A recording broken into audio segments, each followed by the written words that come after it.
talk about outbound SDRs. Sure. Okay. Couple rapid fire questions to get you started. All right. How many opportunities per month? I say 12.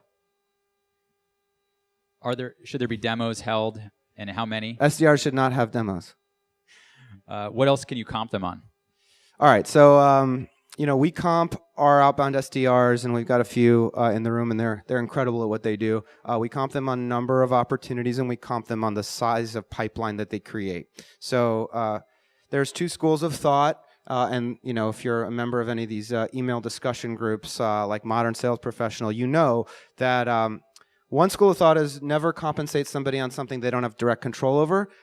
I struggle with that, but nevertheless, that's what a lot of people believe. And in the case of pipeline and number of ops or number of flips, I'm going with my managers who said that that's the way that they wanted to create the structure. So 12 ops, and you're hoping for some dollar amount of pipeline. The rational question, the question that my CEO asked me is, isn't that easily gamed? Don't the SDRs have an incentive to don't the AEs have an incentive to inflate the size of the opportunity because they want the SDRs to like them? That's true. You need some kind of policing system. If you're at a really big company like LinkedIn or Salesforce, the policing system is ridiculously elaborate.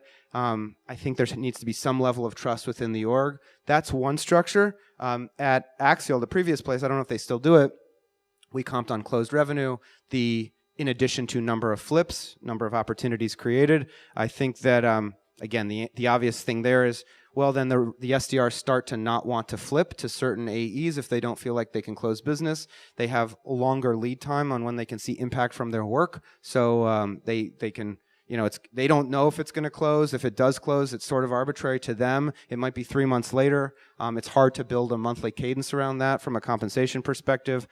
That said, I like some element of closed revenue because even though they're not in control, that's what we're all measured on. That's what our shareholders expect. So it's the reality of the business, and I don't subscribe to the notion that all of somebody's compensation or performance evaluation, putting money aside, should be totally within your control. You have to be subject to the performance of the business.